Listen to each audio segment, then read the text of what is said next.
Hello and welcome to another Cygnus Destroyer video. September is finally here and summer is thankfully almost over, but most important of all, we're less than a month away from the release of Mega Man 11. I'm beyond excited that Capcom has finally come to their senses and decided to capitalize on the rabid fanbase who have been patiently waiting for the next entry in the franchise. So to celebrate this monumental occasion, we're going to take a look at a tasty, retro-inspired morsel that will tide you over until we all experience our glorious reunion with the beloved Blue Bomber. Without further ado, here's my take on the awesome and highly underrated Mighty Gunvolt Burst. Produced by Inti Creates for the Nintendo Switch and 3DS, Mighty Gunvolt Burst is the sequel to the Azure Striker series spin-off, and it was digitally distributed to the aforementioned eShops on June 15th and 29th of 2017. As should be clear from the title, Mighty Gunvolt Burst combines elements from two of Inti Creates' most notable IPs, resulting in a refreshing hybrid that successfully improves upon half of its source material. Before we go any further, I want to give a spoiler warning because I plan on covering the story in depth. As this is a retro-esque platformer, the narrative is very light, and having a prior knowledge of the minimal plot events shouldn't ruin your overall enjoyment. But you might want to back out for now and return once you've played the game if you're even slightly concerned that it could. Anyway, now that that's been addressed, let's get back to the review.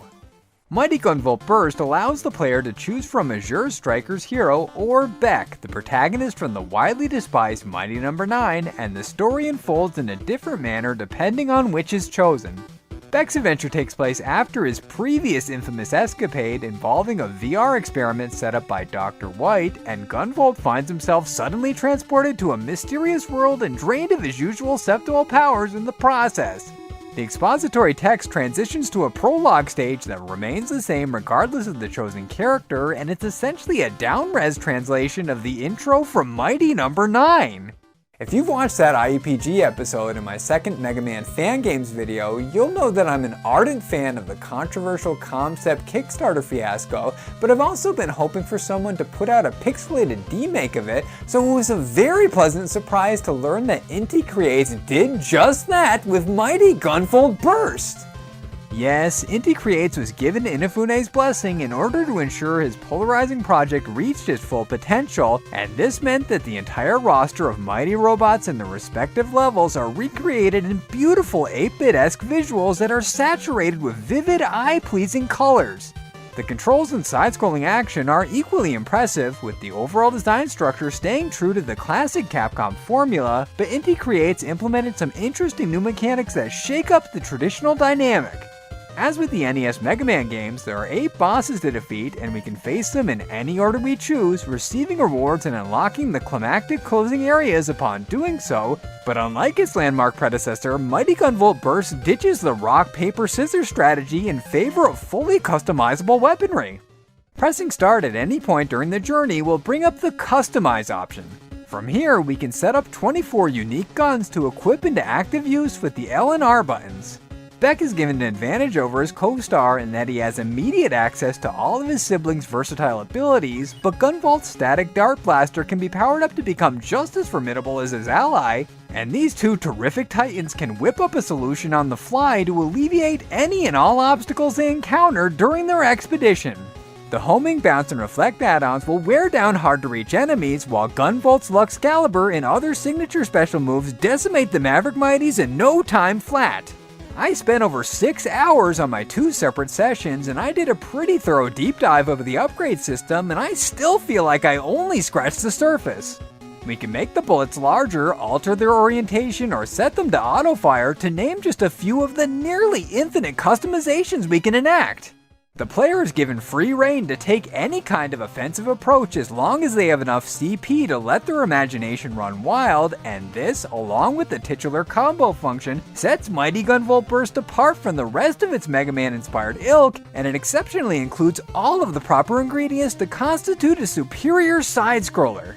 The controls are tight and simple, remaining mostly in line with the earliest NES titles, and the timer, burst meter, and lives tally lend it an arcade vibe that boosts the replay and speedrun factor. The fruit, candy, and other foodstuffs are a huge improvement on the typical health items in E-Tank since they respawn in the inventory if the duo die before finishing a section, making Mighty Gunvolt bursts very beginner-friendly while still retaining enough of the challenge we've come to expect in an old-school platformer.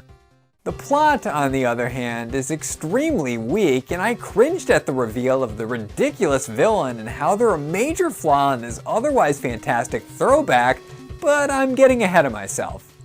Unlike the magnificent and incomparable Shovel Knight with its drastically different solo spotlight stories, Beck and Gunvolt follow the exact same path throughout. They meet their counterpart after the prologue, who turns out to be an evil clone, battle Dinah, Pyro, and the rest of the AI adversaries, and discover the true mastermind behind their predicament, who goes by the name of Tessio. Tessio is essentially everything wrong about the internet. He spouts dated memes non-stop to an audience that eats it all up with a spoon and participates in the show by attacking us with their comments. The biggest insult to injury on top of this is that the Tessio fight is the easiest and least inspired of the bunch.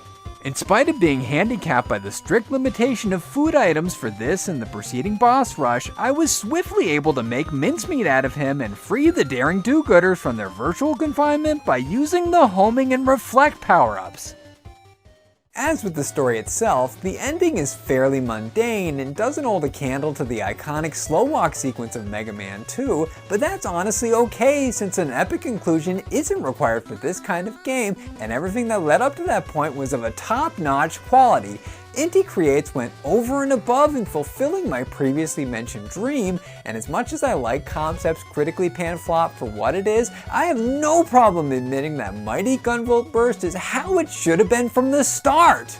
This $10 digital download transforms a once abhorred aberration into a wonderful work of art, and I wholeheartedly recommend it for anyone who grew up with the truly timeless Capcom classics and those from the younger generations who have developed a fondness for them. Anyway, now that I've given you all something to dig into during the wait for Mega Man 11, we're gonna kick the hype machine into overdrive as Innocent Until Proven Guilty returns to bring the worst Mega Man games ever made to trial. Be sure to come back for that, and when I'm hoping will be just 2 weeks from now, but until then, this is Matt, aka Cygnus Destroyer, signing out. Thanks for watching. If you liked what you saw and you want to see more, the boxes on the screen right now will lead to some more of my videos, and if you haven't already, be sure to subscribe to the channel by clicking on my avatar in the bottom right hand corner. Thanks again.